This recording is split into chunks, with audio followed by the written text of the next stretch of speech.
Good morning. This is Malik, your financial emancipator.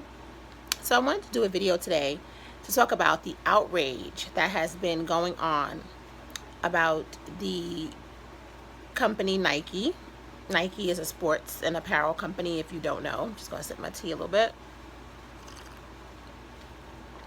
Nike is a sports and apparel company, and they produce sneakers and clothes and apparel. They have endorsements and things all over. If you're not aware, Nike is a very popular company. It is a very wealthy, rich company, a company with a lot of stake in the financial community, a company where that does business internationally, that is a brand that is very recognizable by their slogan, "Just do it."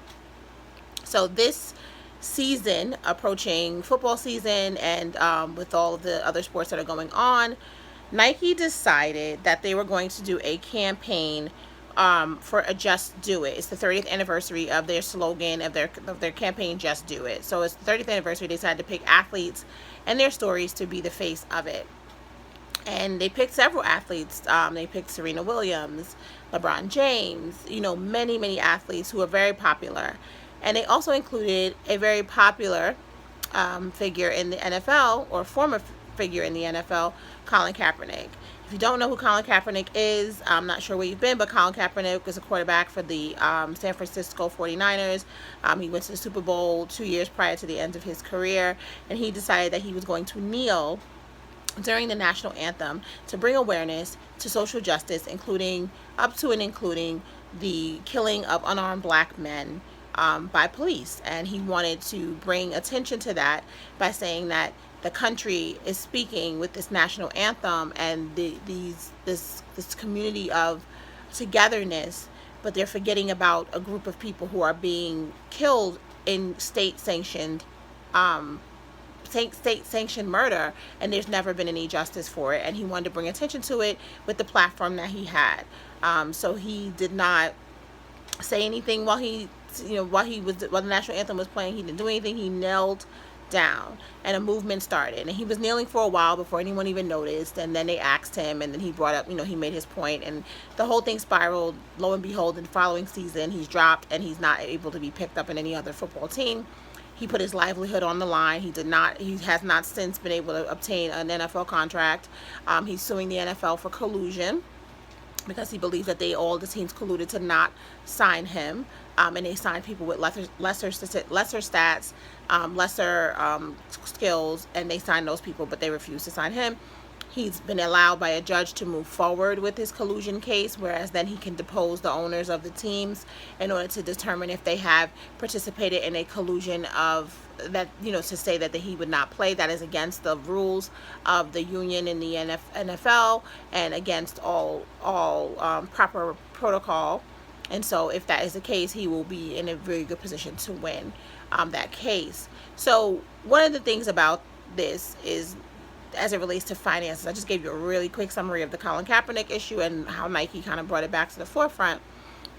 But really, there's been a lot of protest. And I don't know if it's a lot, it's just on social media, but people are saying that they're protesting Nike because Nike is supporting Colin Kaepernick, because Colin Kaepernick was one of the people in this ad, and then the ad, his ad said something along the lines of, sacrifice everything, even if it, be willing to basically do whatever, even if it means you have to sacrifice everything for it. Do what you believe in, even if you have to sacrifice everything for it, which is what many people believe Colin Kaepernick did. Nike clearly believes it because they put an ad out with it. But many people who do not agree with Colin Kaepernick are furious. They're furious with Nike. They're furious with people who believe that Nike's okay in doing this. So Nike decided to double down. And Nike doubled down with a commercial that they're going to play on Thursday Night Football, which is the premiere of football this season. Thursday Night Football, they're going to premiere a commercial that's already premiered on the internet, where the voice of the commercial turns out to be Colin Kaepernick, and that he's in the commercial during the NFL kickoff to the season. So Nike is jumping out the window, right? They're really going for it. And the question here, or the conversation, is about how you support brands that do you believe in, that do what you believe in. So We had a whole conversation a while ago about Starbucks and whether or not people would continue to give their money to Starbucks if they felt that Starbucks was not being supportive. And this happens a lot. Companies come up on the radar where you're wondering, should you give your money to a company that is or is not supporting a cause that you believe in? So if you look on the internet, there are many people who do not support what Colin Kaepernick did by kneeling during the national anthem. The reasons that they don't support it are not accurate, because they don't support it because they feel like it was disrespect to the veterans. But there was nothing disrespectful about what he did to the veterans, particularly since the veterans have come out. Many veterans have come out and said that they actually fight wars, and they went to war to protect his freedom to protest anything. And so, but people take that and they say he shouldn't be allowed to do that. He should just shut up and play. You know, there's a whole lot of things at play there. And a lot of it is just basically underlying racism that's coming out this way. And people confuse racism with patriotism.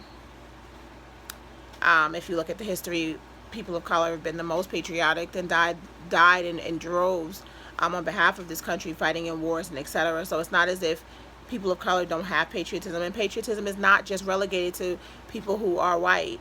But I think there's a big intersection of what you were willing to spend your money on and what you're willing to support from a company. And there are a lot of people who are on the other side of the Colin Kaepernick argument, meaning they disagree with his right to kneel. They disagree with him using that platform to bring awareness to something he believes in, and they disagree with his right to do it. So they do not want to support anything that supports that. So if the NFL had supported Colin Kaepernick, in that a lot of people, these same people, I'm assuming, would stop watching the NFL, like many people who stopped watching the NFL because the NFL did not support Colin Kaepernick and other NFL players. So the question becomes, where do you put your money? Where is your money? Does your money really go where your mouth is? Are you someone who will say, you know what, I'm not watching the NFL because the NFL doesn't support Colin Kaepernick? Or on the flip side of it, are you someone who says, I'm not supporting Nike because they support Colin Kaepernick? But will you really put your money where your mouth is? Because your finances and your money have power. That's all the power you have as it relates to these large corporations about whether or not you spend your money with them. The NFL, the NBA, Nike, any large conglomerate where you believe that they are doing something that is either advantageous or not to your cause or what you believe in, you have the right to utilize your money in order to demonstrate your power, because they're there to make money. And so if on either side of the argument, whichever side you land, would you be willing to not support Nike, you know, if for those reasons?